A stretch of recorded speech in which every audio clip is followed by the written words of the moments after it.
Hey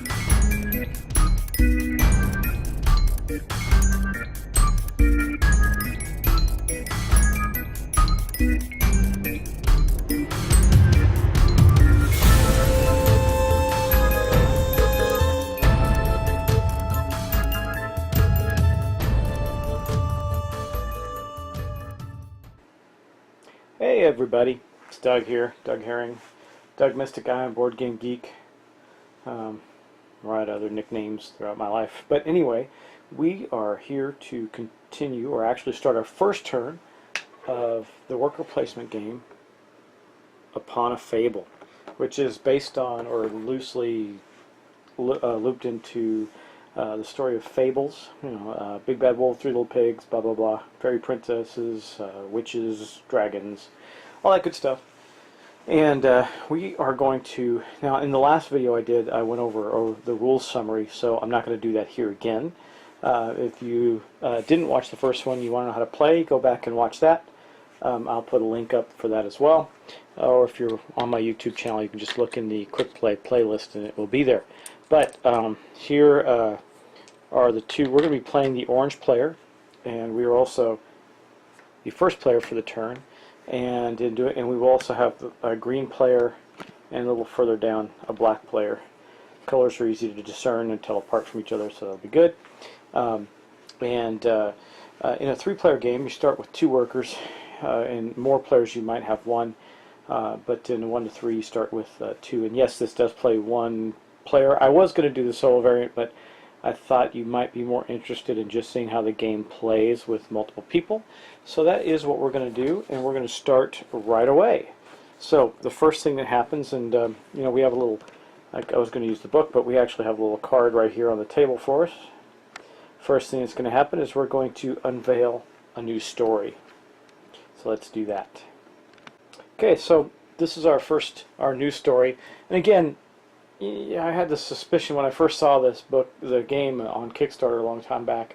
I thought that perhaps these stories, it actually built a story. Now it doesn't. It's a worker placement game, and you could say that it builds the story of you building these fantasy fairy epic realms or whatever.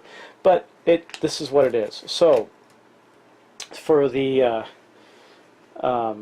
first story that we turn up, the action there is we get to add a realm or take 2 magic from the earth. Now the earth for us is going to be the game box, actually, because I kept all the pieces in the little trays. So when we take something from the earth, that's where it will come. So that is basically all there is to that first action. We just flip up the card. So next we're going to go to the second action, which is Rejuvenate Wonders. So here we are. You can see the main player board. Now the one on the other side that we just turned over doesn't actually add anything during this phase. But what we're going to do in Rejuvenating the Wonders is we're going to stock them. So we're going to put 2 magic there. We're going to put 1 heart here.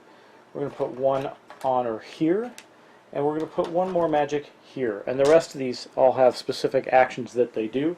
So that really is going to be all we do for performing the Rejuvenating of Wonders. That's action number 2. Okay, so action number 3 is Deal the Hand of Fate. So what we're going to do in that turn is we're going to deal out some cards, basically 3 cards and to each player, and that's going to be 1, 2, remember there's 3 players, so we're going to deal 3 cards out to each, and then we're going to have to out of our entire hand, even including the hand we started with, we're going to have to make some choices. Now, like I said, we're going to be playing the orange player. I'm going to play the other 2 players too, but I want you to get the experience, so I'm not going to show you what their cards and that are. But here's what we have. I'll just lay them out right here so you can see them. We have an enchantment, which is basically says play immediately after any dream card is played. That card is discarded, so it's an effect to stop something from happening. Acts as an upgrade a realm story space. Any player who selects a space, that's a good one. I think we want to keep that. We know that we want to keep the small realm. If I want to keep a large realm too, now keep in mind we're only going to get to keep 1 card. One's going to get discarded, so we're down to these 3. Now we're going to get to keep 1 of these. We're going to discard 1. We're going to pass 1 to our player to our left, which in this case is technically the player with the black pieces. kind of like this dream, but I also like this Ever After and Small Realm card. I think we'll keep.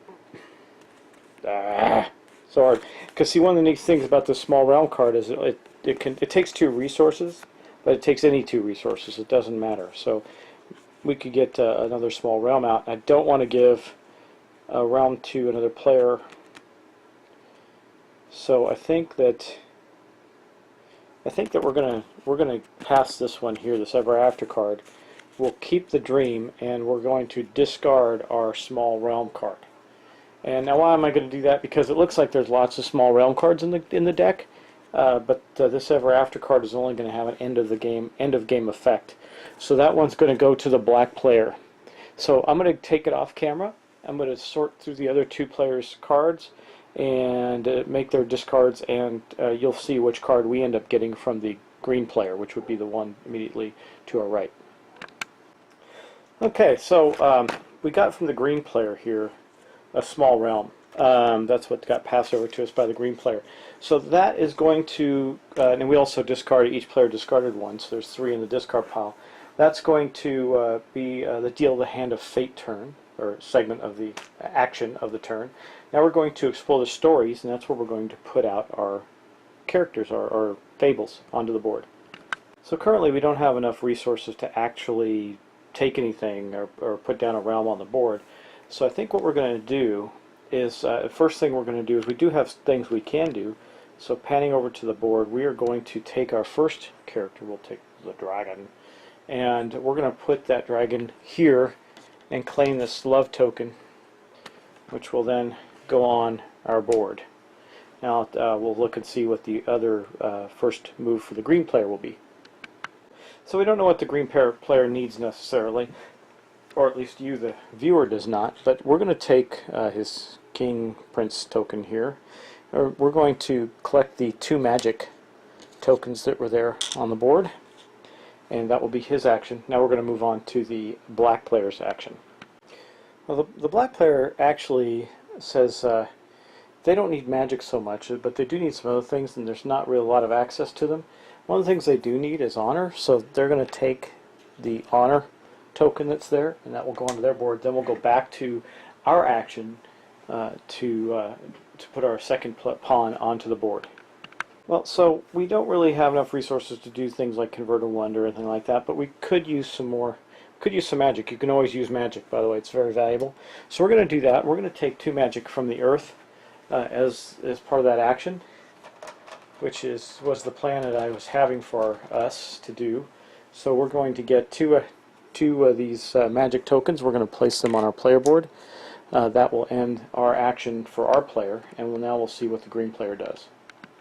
Well, the green player says, "Ha! You didn't bother to take the first player keep the first player marker." So he's going to play there and take the first player marker for the next round.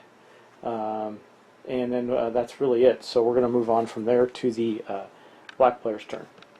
Well, the black player doesn't have a whole lot that they can do. The board's been used up, and we can't really draw, or we can't really play any realms this turn for that character. We only have 1 honor on our board to do anything with. So what they're going to do is they're going to play a card, actually, and they're going to put down this Ever After card. And this is a card that has a permanent effect in the game and stays with the player.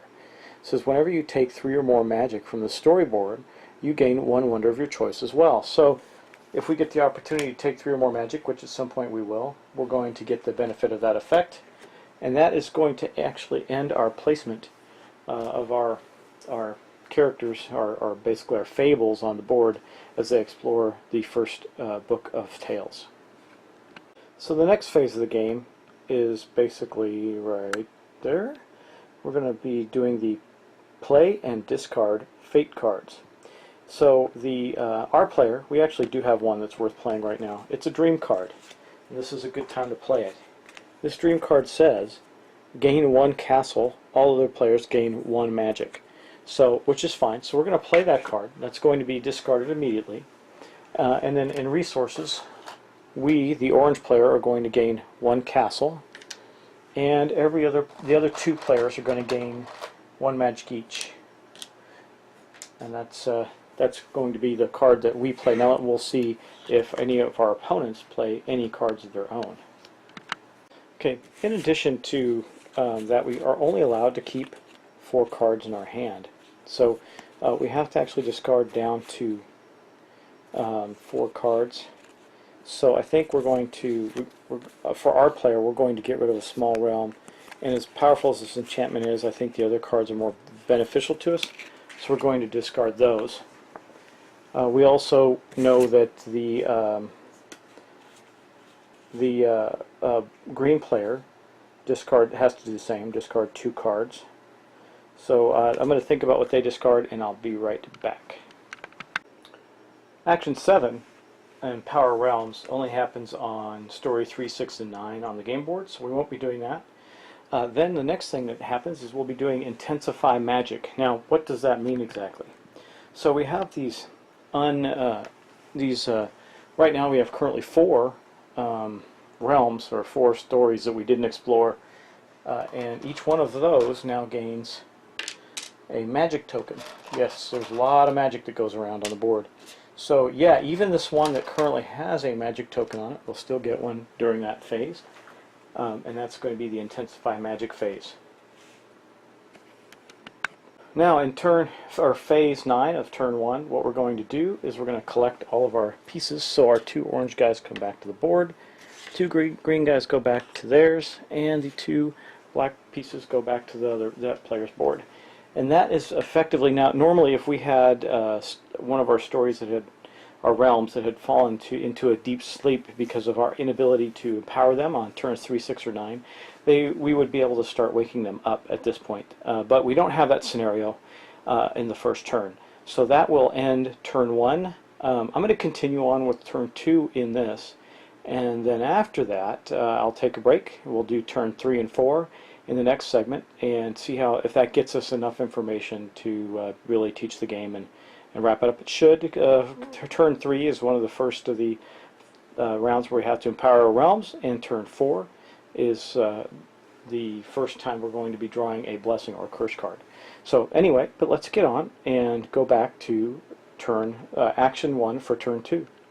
Okay, action 1 for turn 2. We're going to turn over our next story. It says add realm or upgrade realm. So it's another space to do that with. There's also add a small realm on the main board, and then the card right next to it is add realm or take 2 magic tokens from the earth. So now that's the second one we have come out. Now we are not the first player this time.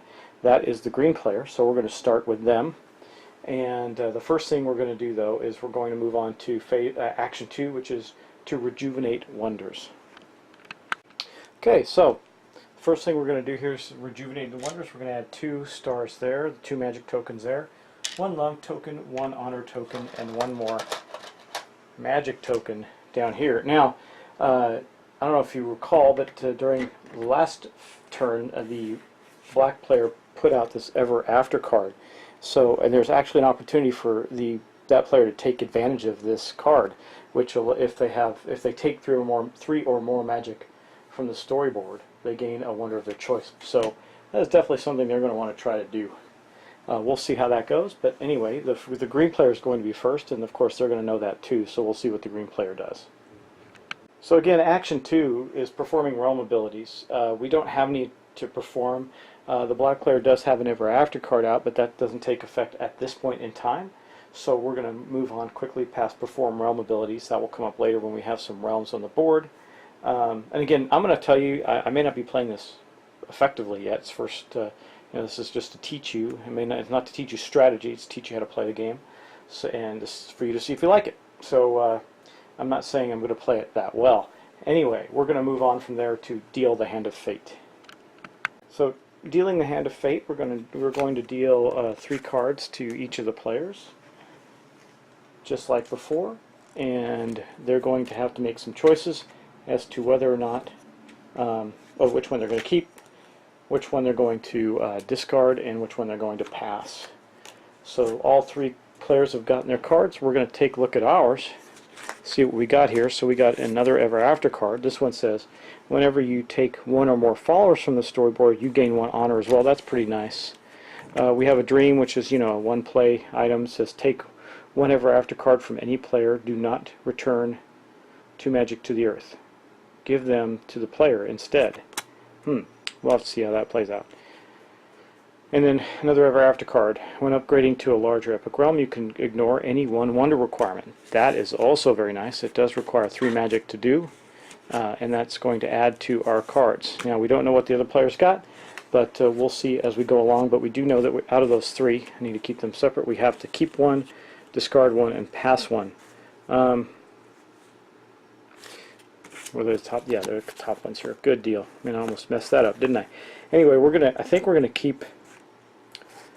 keep this ever after card, the one that says that allows us to pay 1 less resource. We're going to discard the. We're going to discard this ever after card, I think, whenever you take 1 or more followers, and give the left player this dream card, one-time shot card. So we'll see how that goes for them. And that's going to be the end of it. Now I'll go take care of the other players and we'll see what we got from them. Okay, the hand of fate has been dealt with, and we got a whopping small realm from the green player. Doesn't help us too much, but and again, the green player is going to be the first player, so we're going to take their move first. And I'm going to take a look at their cards and see what it is they really need here. Yep. Okay, well, that settles it for them. The green player is going to start by placing their first token there on the love space. So they're going to get a love token. Then the black player, I think, has an obvious first move because they want to get their wonder of choice as well. So they're going to place here. Little witch is going to go there. They're going to collect 3 magic, which allows them to activate their ever after card, which means they get to pick a wonder of their choice. I'm going to pause for a moment and see what that wonder will be. Okay, that wonder of choice for the black player is going to be love. So they took a wonder of love. How sweet. And then we place one of our 2 orange guys ourselves, and you know, I think we can actually almost put up a realm. We can. We didn't get the love token. That would have been the one we wanted to put up. But what we will do is we're going to take these 2 magic tokens from here, because we're going to need them anyway, and we're going to place it in our space. That gives us 4 magic tokens. Yay. Pretty cool. Let's move on to placement for our second pawn. Okay, the green player actually has a bunch of things he can do, but to start with, he's going to go here so he can get this extra magic, and he's also going to add a small realm to his realm board. So let's take a look at that. We're actually looking right at his player board as we speak. So we're going to take this small realm. You can see the cost of it is 1 magic wonder and 1 love wonder, which you can also see that he has on his board. So he will pay those immediately and place a second realm onto his world. So now he has a home realm and a small realm.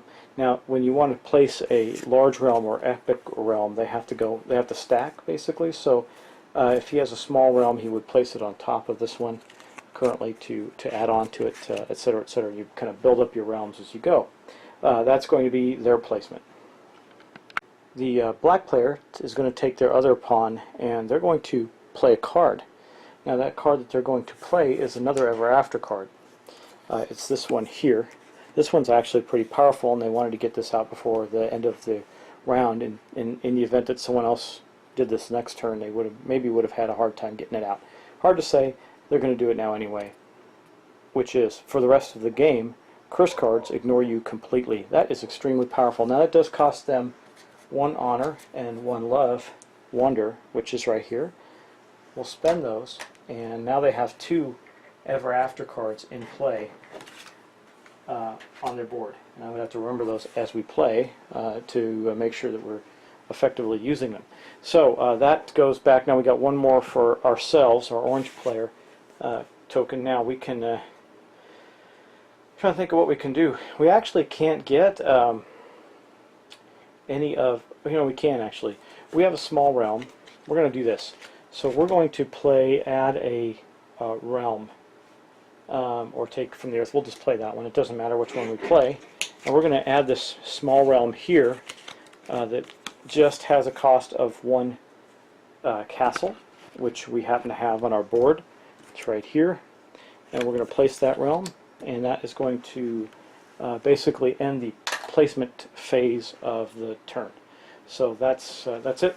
We'll keep going from there. All pawns have been placed out, and we're going to take the next action, which will be play and discard fate cards. So for us, now we start with the green player, but just for the sake of doing it, I'm going to say for us, we're going to, you know what, let's do it in order. I'm going to look at the green player's cards and see if there's anything that they would want to play during this time, or can play during this time, and they cannot. Unfortunately, they do have 1, 2, 3, 4, 5 cards, so they're going to have to discard one.